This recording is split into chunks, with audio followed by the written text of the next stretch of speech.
What's up, YouTube? It's your boy GP's on the keys in this too. He's with the video today. And we have episode 12. We are almost done with season 1. Bars. Jeez, like put me in a booth. Ricky Gervais show, season 1, episode 12. Noises. Let's just get it.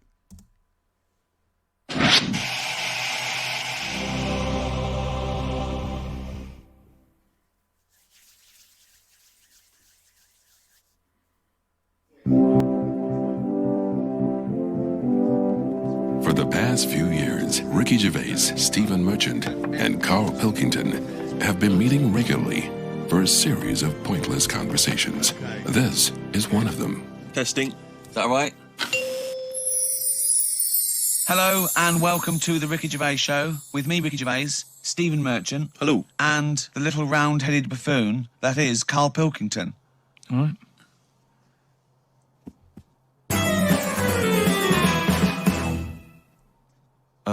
Remember we were talking a while back about the questionnaire that is often featured at the end of the TV programme Inside the Actors Studio. Oh, yeah. Where the host, James Lipton, always asks the same questions to every guest. And it's just supposed to sort of, get their creative, juices flowing, their mind working. We did ask Karl some of them. We never completed the questionnaire. Oh, let's I thought carry I'd on with fire that a few then. more at him. And that'll also introduce people to the way his mind works a little bit. Okay. What sound or noise do you love, Karl? There isn't really one that I love. Nice noises, Yeah. like the ones you get. Like I like going in the park, right? And you go, oh, that's nice, isn't it? And you get like bird noises and stuff. But with those bird noises comes a bit of stress, right? Because I was in there the other day, and like I say, little bird noises and that, and a little robin was there, and I thought that's odd. That's out early, right? Because it's like sort of summertime and that. Sure. And then I thought, oh, that's nice. And I was watching it, and then it got like a little worm. Right? And I was like, hey, put it down, right? Sorry, whoa! What do you mean? Because Why I are you didn't- interfering? Why were you interfering In nature. with a robin taking a worm? Just because it was a nice sunny day and that, and I thought, you see, worms normally come out when it's raining, don't they? And you go, well, I bet they're happy to die, in a way, because it's chucking it down, it's miserable. They come to the top of the soil then, don't they? Yeah. When it's miserable. But it was a sunny day. That's they don't drown, I assume. No, it's not that, is it? It's just that they hear the water or something falling on the ground and they go up to see what's happening. What? No way. But why do they come up when they think it's raining? You're a worm, okay? It starts raining. Tell me your thought process. Well, you just you're down there, you can't see anything, it's dark anyway. Yeah. So the rain's coming down on the land, the worm goes, what's going on? The worm goes, what's going on? He wiggles up to the top. So what does he do? So it goes up and it sort of sees it's raining, and then it goes back down again, doesn't it? But that's what I'm saying about. What do you mean? What is this world where he goes, oh, it's just rain again? Oh, so that's the 400th time I've been caught out this year. It's rain. I'll remember next time. I won't come up. What do you think a worm is capable of in terms of cognitive thought? What do you mean? Well, a worm can basically tell certain chemicals and certain light patterns. That's all it is, really. Yeah, and It's not thinking. It's not choosing its favourite food. you don't know that though. Is what I'm saying. You don't know what things are thinking. Everything thinks. Doesn't No, it doesn't. No, it doesn't. No, the thinking. There's something in this room that's not. All right. What about this one then? What about flowers? Do you think they've got A mind. a feeling? Because here's something that Again, they use phototropism. They go towards the sun. They close and All right, open. well, here's- Can you They stop grow. using long words, Rick, like sun? Listen. I've been to my mum and dad's. Right. I was talking to my mum about stuff. All right. And she was saying how this flower solved a crime. What happened was there was a murder right, in an office. So they said it's obvious that someone who works in the office did this murder because that person's only a sort of a typist. They've done nothing wrong. So they said, that's narrowed it down, right? So this flower man came in and he said, I can sort this out for you. So they said, what do you mean? He said, well, during the murder, the plant was knocked off the cabinet, Yeah. Right. and he had some special wires that he can put on Special the wires, flower, yeah. on the flower, and it's sort of shaking and stuff, because even though you can't see it, flowers pick up bad vibes and what have you. If you shake a plant, it doesn't like it. Okay. Right? So what happened was, he said, right, what we'll do, We'll put the plant back on the shelf. Yep. We'll water it. We'll calm it down. Then get Give it a nice cup of tea. then get every member of staff Right. to come in the room and just go near the flower. Right. So don't tell them. So like a lineup for the flower. kind Yeah. of. Kind of like a lineup. But Sure. don't tell them what we're doing. Just send them in No. and say, stand by that cabinet where the murder happened and what have you. Yeah. Anyway, it was a long day. They were getting through a lot of stuff. It was a big office block. Yeah. They were going, this isn't working. You know, the flower's not budging. Suddenly, they get into like the last part of the day when they were almost giving up. They call in a sketch artist. The plant gives them a... Some caretaker fella Caretaker, yeah. said, go over there. Was it You know, an so- old man that, I mean, because Scooby-Doo didn't like him from the beginning. No. They send the caretaker over to the plant. He's going, you know, he's thinking, I've got away with this. Of course. Plant starts shaking, what have you. They did him. Okay, wait a minute then. So, was there any other evidence? Was that the once- only evidence they used in the trial? Well, no, it's one of them things, though. Imagine it, if you're that caretaker and you think, I've got away with this, then suddenly a plant grasses you up. You weren't expecting that. So suddenly you're off guard. And you go, okay, can't get that chrysanthemum away from me, I did it. You're talking absolute bollocks. That was one of the most nonsense pieces of shit I've ever heard But in my anyway, life. listen, well, it happened, but It didn't because you happen. said it. But what I was saying is about the worm. This robin that I saw that was eating the worm, it had hold of it, and I thought it's a sunny day and that, give the worm a break sort of thing. So I went, oh, yeah, like that, and it sort of dropped it in shock. But then when it realised I wasn't that near it, it picked it up again and swallowed it. And I just thought, oh, do you know what I mean? I don't know what you mean, no. I just thought it's a sunny day and everything. Normally birds are nice noises that I like, and yet there it is going about wrecking lives. Wrecking lives! It was a But it just swallowed it really quickly in that. And I just thought, there's the worm. It came out. It was happy. It didn't know what was going on, and it had an extra chance. The robin dropped it, and then it got it again and ate it. And I just made me a bit fed up. Well, do you know why, don't you? You couldn't outwit a robin. The worm was going, oh, God, Karl Pilkington. So that's who's been sent to save me, is it, God? You've sent Karl Pilkington, oh, I'm dead. That's it, OK, eat me. But all I'm saying is, our bird noises are normally quite relaxing, but not for the worm. Unbelievable. That was one question. Yo, he spent 7 minutes on that one question. He spent 7 minutes just to solve that one question. While this man went like in 37 different directions. What sound or noise do you hate? As me or as a worm? I don't know what you mean. What do you mean? Why would be asking a worm? I've never heard an actor say that to James Lipton. When he says, what noise do you hate? What, as me or a worm? No, but Wow. all I'm saying is, because of my last question, that's what I was saying. A bird noise is relaxing to me. Right. Well, it's not anymore because I think of all the deaths and stuff that go around that. So now you hate the sound of birds? I'm just saying it's changed my view on it. So It's like anything, isn't it? Every noise can mean a disaster. Can it? Why would the sound of laughter, people laughing, why would that also signify disaster? If you wake up in the night by the sound of, like, a baby laughing. Baby laughing! No, if I had a baby, right, and Suzanne was out, she worked nights or something, Yeah, and I'd nodded off, I'd put the baby to sleep, yeah. and then it's 3 a.m. and I'm woken up by the sound of a baby laughing, that would terrify me. How is this that? I just think the baby's sitting up in a chair like Chucky, going, Well, no, I think the baby's reading his diary. Thinking, oh, Christ, this is my father. I just hope I'm adopted. oh, God, a baby laughing. What profession other than your own would you like to attempt? This is you as you, not as you as a worm. But have I had the training? Oh, for Oh. No, well, I've said before, haven't I, about maybe having to go out an operation.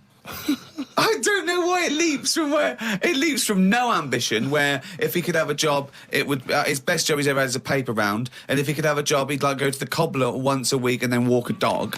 To I'd like to have a go at thoracic surgery. No, I'm just saying, I bet it's like, we do this, and, you know, some people like listening to it and what have you, and you go, fair enough, but I never feel like I'm doing anything of any worth. No, you're absolutely right there. But if you're going into like an hospital, which are places that are pretty miserable anyway, as an office space, not only have you got to go in that building and work in it, but you've then got the pressure of changing a lung or whatever I've said before. Right? Changing a lot. Yo, he just replaced it like it was some brake pads or something.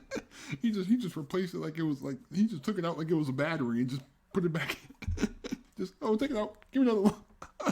Yeah. But I'd like to have a go at it so I can say You've done it. I've done that. So, under what circumstances, in what world, do you think anyone's going to let you have a go at changing a lung and that? Jim will fix it? No, I'm just saying the Comic way... relief? But the way the world is, and the way that there's more and more people, more and more doctors are needed. I mean, it's already happening now that people are doing jobs that they're not really qualified for because they get sort of, what's the word? Upward. Upward! I love the fact it's basic language. It's like, it's unbelievable. Upward. Do you know what I mean? Promoted. Yeah, promoted. Yeah. They get promoted. I prefer upward. Upward's great. Why was I not upward? Unbelievable. So do you know what I mean? I think because more and more people are knocking about, we need more and more doctors. Yeah. You get a job in a doctor's, you're going to be promoted sooner now, I think. Yeah. Well, what I'd do is I'd probably upper you, and then what's the word? You go away them. I think it is you go away them. You leave the door. You leave the door. You fire them. That's it. That's the word I'm looking for. So I'd upper you and go away the doctor, if anything. But I've been to, you know how I don't like going to the doctors and stuff. Yeah. Right?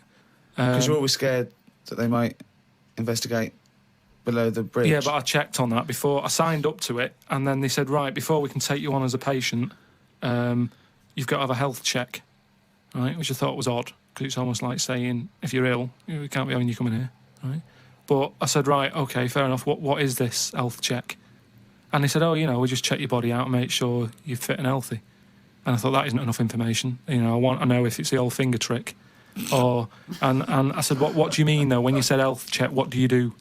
And she said, oh, it's just... I think she knew what I was getting at.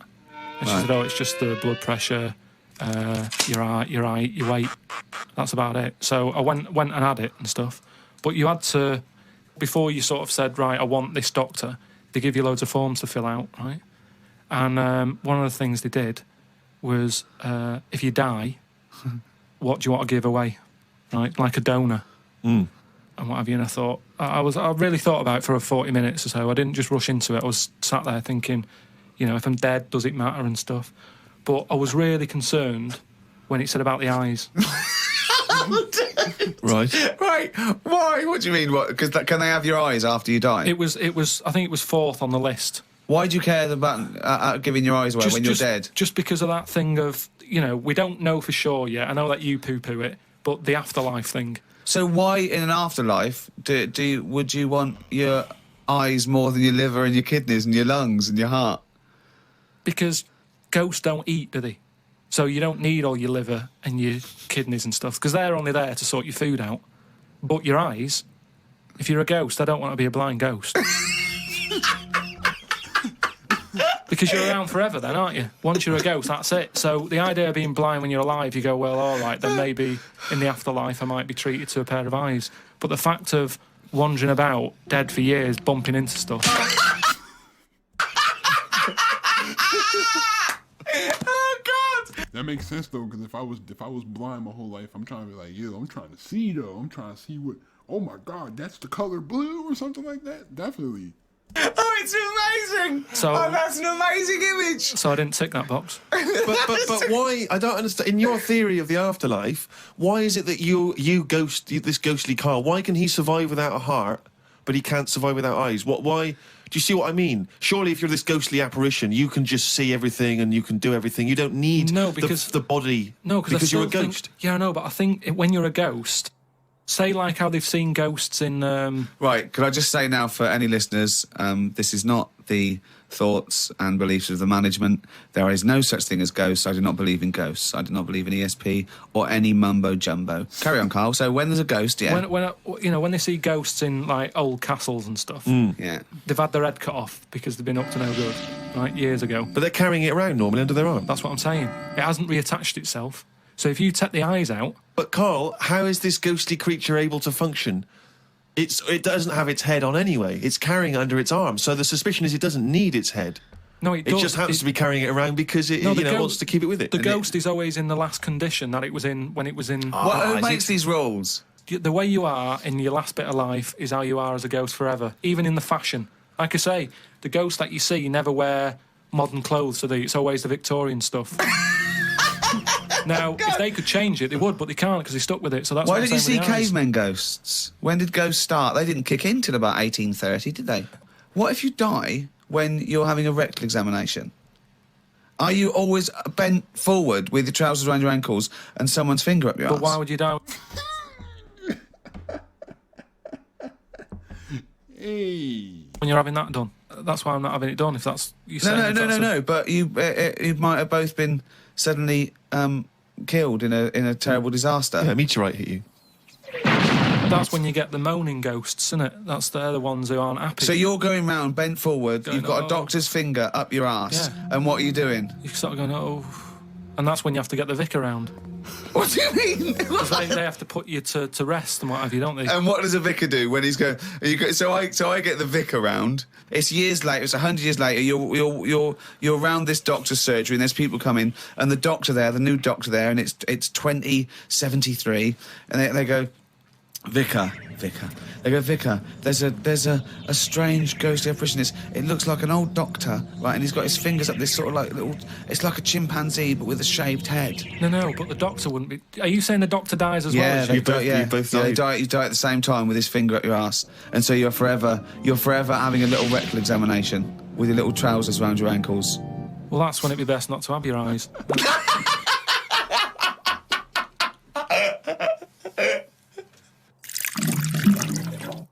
Rick, I know this is something you always get excited about. It's Karl's diary. Can we have a jingle? I don't believe it! He's got it done! Thank you very much. Woke up to the news about an elephant in India that had sore feet, so the locals have made it a big pair of slippers. Tried to look online for a picture, but I couldn't find anything. Sure, they've made it 2 pairs of slippers. Well, I'm only going by the facts in the diary, Rick, and I would have thought that they were absolutely bona fide and fact-checked and completely Yeah. accurate. I'd be very Yeah. surprised if there's any mistakes in here. I'm sure they've done this for an elephant before. I thought elephants have bad memories. No, Well, no, but fair enough. I thought elephants have bad memories. If they have, I'm guessing it's going to keep forgetting where it's left them. I mean, just to get if it's a myth, the myth completely wrong. Yeah. Elephants never forget. That's the saying. Not they always forget, so you can buy them slippers every year. Carl says, I haven't had a pair of slippers for years. He thinks they're dying out. No, I love slippers. I love a pair of slippers, I love mate. a pair of slippers, mate. No, they're not. I got slippers on right now. What you talking about? Slippers is not dying out. Just wear socks. Slidey on a Carl. no. Slidey on a piece of lino. I know. And what about if you maybe opening a brand new box of thumbtacks? You drop them all over the floor. You're trying to pick them up. Rick, I've got to pop across the road to get some milk. But it's right opposite. I'm surely not going to go in my socks, though, am I? But I don't want to put on the shoes. It's mad. No. Pop some slippers on. But perfect, yeah. Yeah. You shouldn't go out in your slippers Why not? Just across the street, mate, to get some milk. because they're inside shoes. True. Exactly. Thank you. Like, if you cannot go outside in slippers and then go back into your house. You're tracking the outside germs into your house. Like, that's not sanitary. You don't go roaming about on tarmac in slippers. That's basic. But you don't have any slippers, so No, you're but- just tiptoeing across the street, you know. I with put my shoes on. But you can pop out and get the paper and the bottle of milk, can't you, in the slippers without any harm done? No. Apparently not. That'll make it into the diary. Tried to have a shower, but there was no water. I love it when he calls me and things go wrong with the flat. But I like the fact that he tried to have a shower, but there's no water. How long did it take you before you realised he was there for 20 minutes? After 20 minutes, he said, Suzanne, should I be dry? Yeah, I'm freezing cold. Yeah, no, you should be sort of wet and warm. Right, there's no water then. Brilliant. I called the service charge people, but no one was about. Looked outside, but couldn't see any work going on. Great, innit? I'm mad he's still naked in the... Why is he still naked, bro? In India, they can sort out elephants with shoes. In London, we have no water.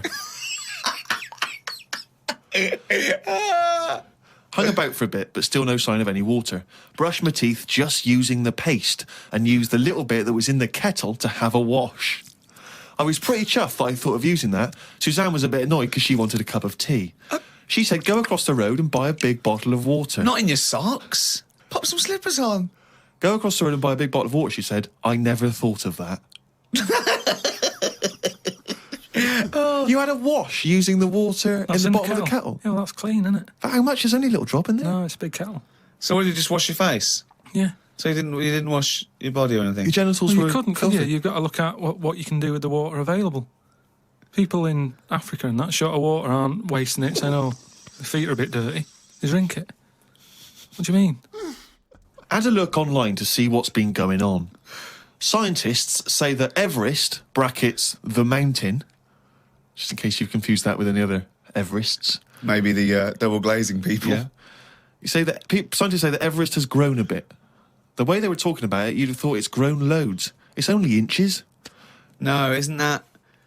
They found out that it's actually a couple of inches taller than they first thought because their methods of measuring are more accurate than they were 20 years ago. So it's bigger than they thought it was. It hasn't grown. No, I just think what's happened is at the bottom, because of like people are always climbing up it, aren't they? Right? Yeah. So they're sort of wearing away the soil at the bottom. Talk rubbish. So it's they also, pushed it down. it's also measured against sea level. It's not measured about when you get... Otherwise, they'd just dig a big hole, wouldn't they, and go, right, it's down to here. If the peak is measured against sea level... Does it matter at the end of the day? No, but it's just nice to know, isn't it? Yeah, but that's what I'm saying is we don't need to know that. It's not going to put anyone off. Like Brian Blessed, who's always climbing up there for fun. He's not going to go, oh, I could handle it last year, but 2 more inches. Forget that. Going to be shattered. So don't worry about it. It doesn't matter how big it is. Something else, though, that's happened since, right? They were climbing up there, and someone got near the top, and they were sort of climbing up like that, holding the cliff edge and that. And they'd forgotten the flag. Had to go back. No, their hand hit the bit of rock, and it went like, ding. I'm like, what's that? Ding, ding. Put another hand up, ding, ding. Piano under there. They don't know how it's got there. Right, you're talking shit again. Someone's been tipping. Well, oh, right. Up Everest. Okay. The council won't even take away your washing machine unless you pay them. They're not going to sneak up Everest. No, this is the problem, isn't it? Because the council won't take anything. People are going, what can we do with this? Oh, yeah. Well, I'll tell you what. Yeah. Just sneak up Everest. It'll take you 9 days, and you may die. But just pop it up on Everest. Well, I know for a fact that you've confused a few things there, because I think the piano being found was actually somewhere in Scotland, some kind of moor in Scotland, and they found a piano up there, and everyone said, I don't understand, how's the piano doing up here? And it turned out that some guy, one of these people who like tries to break world records, had dragged a piano up there as some kind of feat of endurance, but thought, I'll be damned if I'm going to take it back again, and just left it up there. It wasn't, bloody tipping or aliens or anything. Some scientists have come up with a cure for bird flu. It's somewhat to do with some stuff in horses. They gave the flu to a mouse and then injected it and it's well again. I think we should stop coming up with cures for things as the germs are just getting stronger and stronger. I reckon by 2020, germs will be so big that we will be able to see them in the air. They will no longer be little particles. You wouldn't swallow one. Well, he wasn't wrong about 2020 about germs, though. So, he was kind of on the head. He kind of predicted germs. We're not going to talk about that, though. If you did, it won't be the germ that will kill you. You'll just choke to death. I think that's how we'll die in the future. Choking on enormous giant germs. And then they'll be like rampaging around the cities. Will they? I'll tell you what, though, right? Now, I'm getting worried now because the stuff he believes and thinks of, it could be mental. Do you know what I mean? Though, like a proper paranoid sort of one of those people that soon going to live in a loft covered in tinfoil. Yeah. Right? And pages of the Bible all the way around the... and Suzanne's having to put on some sort of spacesuit to come in and give him his beans on toast. And he's going to have to polish each bean. That's what scientists do, isn't it? They just sort of think ahead of everyone else. That's what I'm doing. And the weird thing is, right, Steve, sometime last week, there was a science piece which was close to what I'd already said. Yeah. That they've got some germs that like eating sugar, right? They stick them in a lunchbox with a chocolate bar. Within an hour, it was gone, right? And they say now these germs love chocolate and stuff. Did this scientist leave it near this fat scientist that works in the same laboratory? And he went, it's unbelievable. He said, Ted, he went, what? Right, I put the chocolate bar in here with the germ. I came, it's gone. That's amazing. Well, that's brilliant, that. Do it again. What? Do it again. Leave another one, see if it happens again. So in the future, you're running around, and germs are. Eating chocolate. That's not science. That's Pac-Man. Hey, yo. Oh, yeah, I forgot. It's no monkey news. Oh. I forgot it's no monkey news. But well, he high key predicted he predicted the pandemic somewhat in a way. But anyway, thanks again for watching. Leave a like if you enjoyed. Subscribe if you are new to the channel. Don't forget to share the video wherever you share videos at. Be sure to stay safe during this pandemic. Social distancing. Keep yourself at home at all times. You know. Anyway, thanks again. Be safe. Leave a like if you enjoyed. Subscribe if you're new. Turn on my post notifications. Don't forget to share the video wherever you share videos at. Be safe. Stay on the grind. Have a great day. I'm out. Peace.